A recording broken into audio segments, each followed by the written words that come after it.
Hello, everyone, and welcome to the first episode of Indiana Golf Magazine. Each month, on the final day of the month, you will be receiving Indiana Golf Magazine, which is a look back at the monthly happenings in Indiana golf. It will include news, tournament coverage, features, instruction, and much more. It's coverage you won't get anywhere else. Now, we begin this episode with news coming out of the PGA show in Orlando, Florida last week, where Tony Pancake, the director of golf at the Crooked Stick Golf Club in Carmel, was named the 2024 PGA Golf Professional of the Year. That is this month's top story.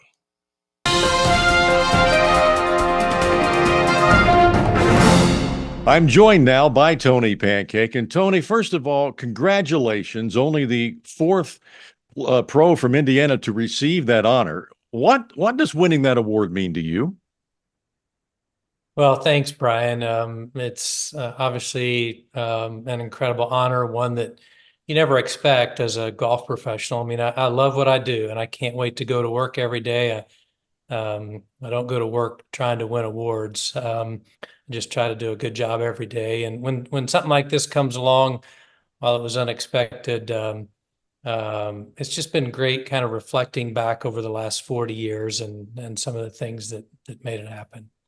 You know, I'm curious, when in life did you decide that you wanted to make golf your profession?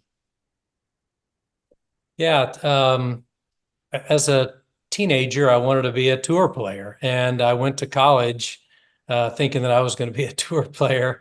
It didn't take long to figure out that there's a whole nother level of play there.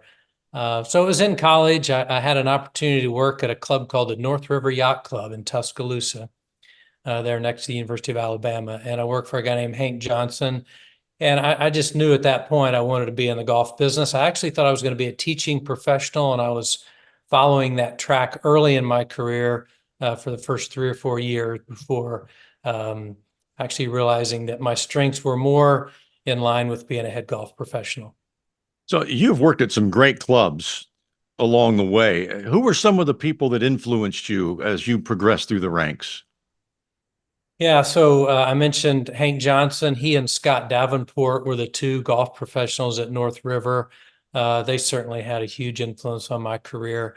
And then in those early years, I was helping out with the Golf Digest instruction schools, which included people like Peter Costas and Bob Toski, Jim Flick, Jack Lumpkin. I actually went to work for Jack at a Nicholas course in North Carolina right upon graduating from the University of Alabama. Then I had a chance to work for Craig Immel at Westwood Country Club, where I was the teaching professional. That was back in 1986 and 1987, before getting started at Valhalla as my first head professional job in 1988. So what has the reaction been from the members at Crooked Stick? You know, they've been real happy for me, and being a part of that club has been such a blessing for me, not just in winning this award, but just how they've embraced me and the opportunities they've given me there. It's been an incredible. I just finished my 20th year, and I pinch myself every day that I get to go there to go to work. Well, you don't actually get this award for a while, right? I mean, you can't look for it on the mantle anywhere for a few months. Yeah, actually, what's interesting is I got the call on the day before Thanksgiving, and they had just awarded the 2023 winner, Jeff Kitty, who's from Aronimink in Philadelphia. So um, I shared it with our board, and one of the board members said, "Tony, are you sure you won? It looks like Jeff Kitty from Aronimink won the award." And so actually, I'll receive the award at the annual meeting, which is in Michigan this year. Our outgoing PGA president is John Lindert, good friend of mine, whose his home section is in Michigan. So we'll go up there the first week of November when I'll get the award. Well, Tony, again, congratulations. It's a well-deserved award, and I know a lot of people throughout Indiana are very happy for you.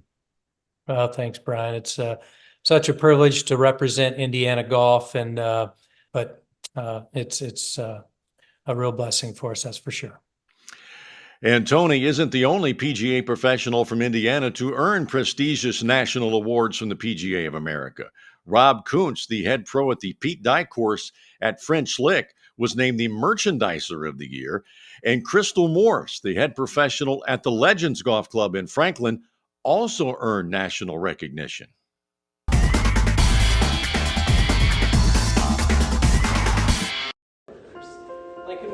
Crystal Morse is well known in Indiana for her involvement in junior golf. She's a two-time recipient of the Indiana Youth Player Development Award. Now, her reputation has grown to the national level, earning the 2024 PGA Player Development Award, an award given to a PGA professional who has displayed extraordinary and exemplary contribution and achievement in the area of player development. This is definitely a highlight. I mean, I don't know what would top this up to this point as far as like career accomplishments. And again, I do feel like it's just a culmination of everything up to this point. So not to say that I can't do more and, still, obviously continue to accomplish good things in the golf business. But this is top notch. This is right up there. It's exciting to see Crystal win this award. She is just so willing to try whatever programs that are out there from a player development standpoint. Her and her husband Jim, and then obviously having the support of Ted Bishop at the Legends, they've impacted so many different people with player development programs, and it's exciting to see her acknowledged on a national scale for everything she's done. Crystal specializes in junior golf. She's also the co-head coach for the boys and girls golf teams at Franklin High School. But she loves helping golfers of any age enjoy the game.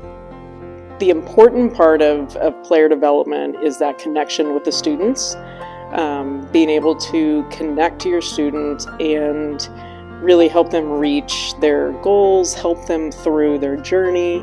I feel like that's one thing that really that I enjoy and that I probably am good at when I run these programs. So part of it's teaching, a lot of it's just communication, and then just bringing that energy and creativeness to the golf course and to the programs, I think is really important. If you are interested in learning from the 2024 PGA Player Development Award winner, you can contact her or her husband Jim at the Morse Golf Academy, located at the Legends Golf Club in Franklin. In some other news, Indiana Golf held its annual college golf seminar this past weekend at the University of Indianapolis. This free seminar is for boys and girls high school players who have ambitions to play in college. They heard from parents of college golfers, current college players, and from college coaches, all imparting helpful information to those wanting to play at the next level. I think it's just stressing the importance of, maybe giving them a roadmap on how to get to the college level if that's their aspiration, trying to, identify tournaments, just kind of give them a general idea of what we're looking at as college coaches and try to help them along in that process. I want to make sure stress to them how important it is to be good at time management. And like I say, putting in the hard work, balancing classes is of high priority.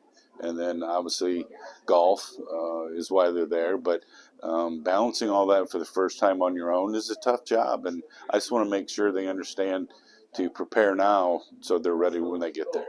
I want competitors. It doesn't have to be the highest ranked junior. I want loyal kids that are going to work independently and just compete. And that's why, I might be a different coach too. I like multi-sport kids. Not to say that kids that just play golf, I'm going to recruit them too, but I love just true competitors. And I've always said that I think kids should go and play, go to a school where they can play. They're going to have a better experience. Everybody's different where, some are just set on, going to a school just for the name of the school. But I think if you really want the best experience, I highly recommend going wherever it is that you can get in the lineup. Indiana Golf puts on the College Golf Seminar each January. If you're interested in attending next year, stay tuned to Indiana Golf's social media platforms. Another feature we'll have each month on the Indiana Golf Magazine is Instruction, brought to you by Correct to Compete in Zionsville. We get things kicked off with a lesson from John Hoover, a two-time Indiana Teacher of the Year, on what it's like when you get a lesson at Correct to Compete.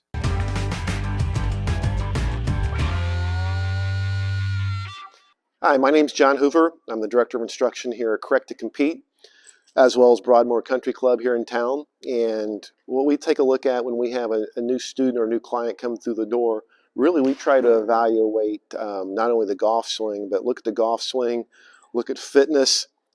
Is he capable of doing the things that we're asking to do, and even provide practice plans when we put together the plan for the desired goal of the customer. So today, when we go ahead and set up, we start looking at 1, 2, and 3, and just look at the overall dynamic of the body. And as he starts to take it back in the backswing, we know there's an issue going on. So we have an ex-baseball player here, and we've got limitation in the shoulder. We know that.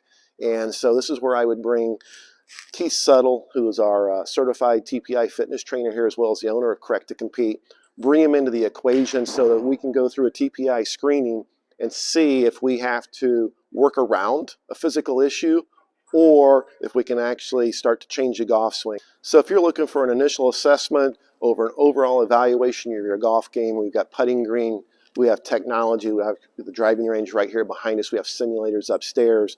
But again, a staff, trainers to assess, again, the overall game. Come see us here at Correct to Compete in Zionsville. And finally, here's a look at what's coming up in February in Indiana golf. The college golf season resumes with the spring schedule. Of course, all Indiana teams will be heading to warmer climates to restart their season. By the way, the University of Indianapolis women's team is the only ranked team in the state currently. They're ranked 8th in the country in Division II. The Indiana PGA section will hold its annual awards banquet on February 27th in Muncie, where the Golf Professional of the Year, Teacher of the Year, and many other awards will be handed out. We, of course, will have complete coverage of that event coming up in February's edition of Indiana Golf Magazine. I hope you've enjoyed our maiden voyage. I'm Brian Hammonds. We'll see you again next month.